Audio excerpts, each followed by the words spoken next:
Annette White is here. She's an author and a blogger from Bucket List Journey, award-winning, I might add. Annette, nice to meet you. Thank you for being here. Thanks for having me. It's one thing to travel for a living, but somebody watching this today going, you know what can I learn from Annette? Help me plan one of these trips. I do want to get the most out of my next trip. What do you tell them when they email and they send you, the kids call them DMs, I don't know what that means, but whatever. You're not going to be able to do everything. Like in the beginning, when I first started traveling, I wanted to go someplace for a week and do every single thing absolutely on the list. And it's just doesn't make for a good vacation. And it's spreading yourself too thin. So I definitely tell everybody, hey, make yourself a list. I do. Every time I go anywhere new, I always make myself a bucket list because that's my thing for that destination. Right. And then I will prioritize like what's most important to me. You know, I'll research all the items and be like, what is most important? And I kind of move that to the top of the list. Then I kind of create an itinerary based off of those important items, leaving the itinerary very loose, just in case something unexpected comes up that I want to do or I see and it looks really cool. I was going to ask you about that. What do you mean by leave it loose? I will set up a Google map and I will just put landmarks, you know, little pins. And if I'm in that area, then I go and do that thing that's next to that area. And I've picked out a few restaurants in that area. So if I'm over there and I happen to be there, at least I have some things to do if I can't find anything. I know a lot of people, they like to travel and they say, I just want to go and just walk the streets and just see what I see. And I'm like, yeah, I like some of that sometime. But I also don't want to miss something amazing. You know, what if I went home and they said, oh my God, did you see that monument? And I'm like, what monument? What? No, I didn't happen to walk past that. Right. So I like a little bit of both. Well, I mean, I'm not sure people are aware of this, but your maiden name is Griswold. So it kind of runs in the family. This leads us to an on the beaten path versus off the beaten path discussion. But the reality of it is, isn't it a mix of both? I feel like those landmarks are popular for a reason. You know, I don't want to, I don't know, go to Italy and not see the Leaning Tower of Pisa because it's overcrowded with tourists.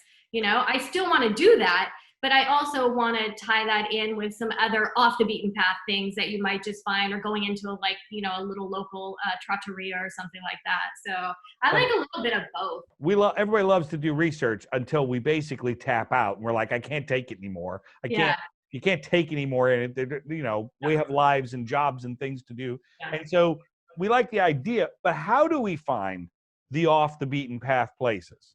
Yeah, I like to, I mean, how I do it is when I'm in the destination, because it's hard to do it. Like you said, the research, you can only research so much, or else you're going down a rabbit hole of all these other things. And a lot of people aren't talking about these off the beaten places. Right. But I like to talk to everybody and ask questions of everybody, especially like the taxi drivers, any servers at a restaurant.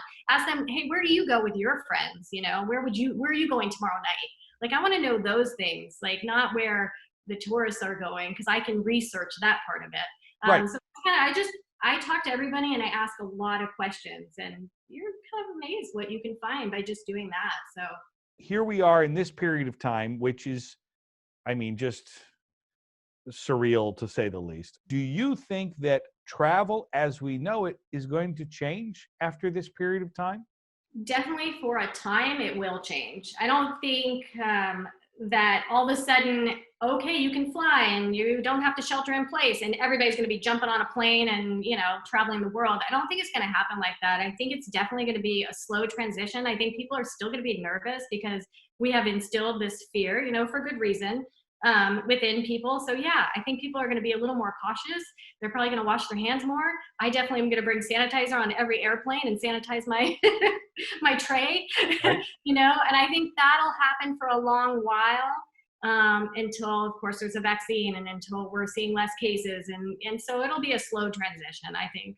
Well, even with the slow transition, what would you tell someone right now who's looking at the tea leaves going, well, we can probably get a trip in maybe in August before the kids go back to school, maybe in September after they go back, we can pull them out for a weekend. What would you tell them to do? Planning is fantastic, you know, and it's fun. It's a great thing to do while you're at home, to get a little bit of excited. And maybe you just create that plan that it could happen in August, or maybe it's going to happen in November. Like, Right. you just have to, I think, just understand and not get your hopes too up right at the moment. Got I it. mean, I'm hoping and crossing my fingers, believe me. Now I'm watching, we're seeing some of the footage here as we visit today. But of course, one of the places that we can plan these trips, go take a look at the website. What is the website? My website is Bucket List Journey. Thank you for doing this today. I really appreciate you taking the time and hanging out with us. Thank you. Got a nice little break to my day. We post brand new videos every day in travel at noon and 4 p.m. Eastern, so hit that subscribe button to remind you, and don't forget to like and share this video as well. Hey, watch another one while you're at it.